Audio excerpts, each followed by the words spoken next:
Hey, welcome to Netvertext. In this video, I want to talk about the most essential hacking tools for beginners.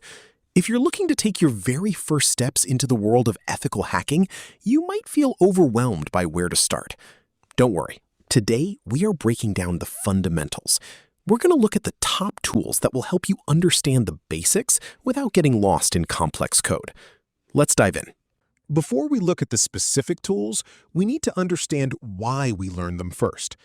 These tools are crucial because they help beginners understand how networks, websites, passwords, Wi-Fi, and logins actually work behind the scenes.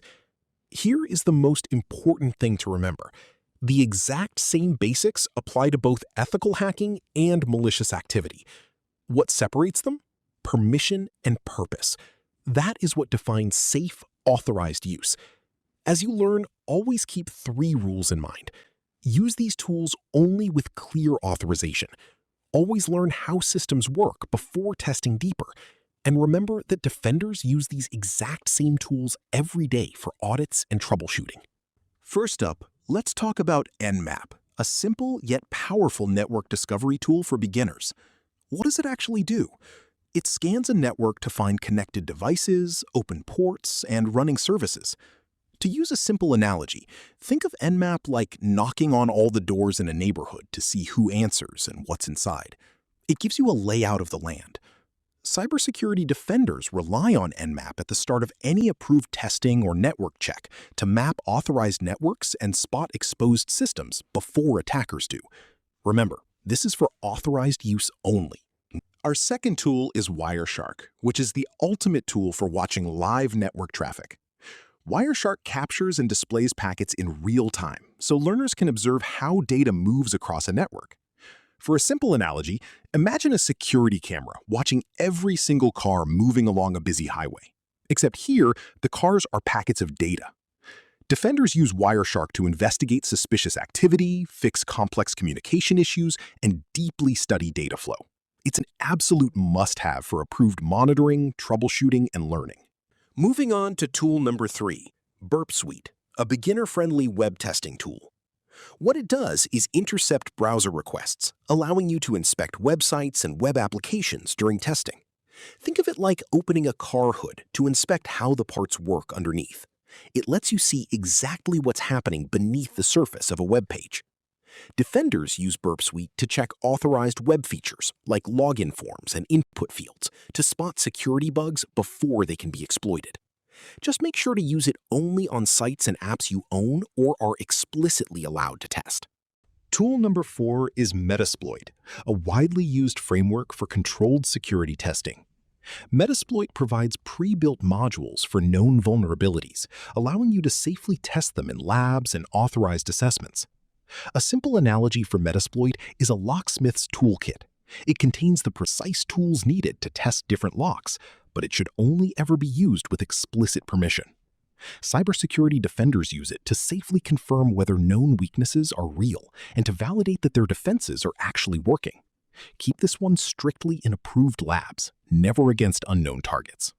Next up, we have tool number 5, John the Ripper, a classic password strength testing tool. This tool tests how strong a password is by trying many guesses against password hashes. It's highly comparable to testing a physical lock combination to see if it's too easy to crack open. Defenders use John the Ripper for approved password audits and account protection reviews. By finding weak passwords early, security teams can force updates and improve security before an actual attacker tries to guess them. Tool number 6 is Aircrack-ng, a specialized wireless security auditing suite. Aircrack-ng examines Wi-Fi traffic and helps assess wireless password protection and encryption protocols. Think of it like checking whether a physical Wi-Fi lock can be picked from the outside. Defenders use this suite to audit approved wireless setups, finding weak encryption standards, and helping organizations improve their over-the-air protection. Again, only deploy this on networks you own or have clear written permission to test. Our 7th and final tool is Hydra, a fast parallel login cracker designed for testing login defenses. Hydra works by trying many username and password combinations against a login service during approved tests. To understand it simply, Imagine trying a massive key ring of keys on a single lock to see which one opens it. Defenders use Hydra to check whether online login portals have proper rate limits, lockouts, or stronger authentication controls in place to block automated attacks. To wrap things up, remember the golden rule. Start small and practice safely. Safe learning matters most. You want to build your skills slowly, legally, and always with clear permission. Focus on learning one tool at a time in safe, authorized environments, starting with basic network discovery. Here are your 3 next steps to get started. Number 1, build a home lab. Create a simple practice environment you control completely so you can test safely. Number 2, start with Nmap. Learn basic network discovery first so you understand what is actually visible on a network. And number 3, keep it authorized. Always keep ethics, legality, and permission at the center of every exercise. Thanks for watching. If you found this breakdown helpful, don't forget to like, subscribe to Netvertext, and hit that notification bell. See you in the next video. Hey, welcome to Netvertext. In this video, I want to talk about the most essential hacking tools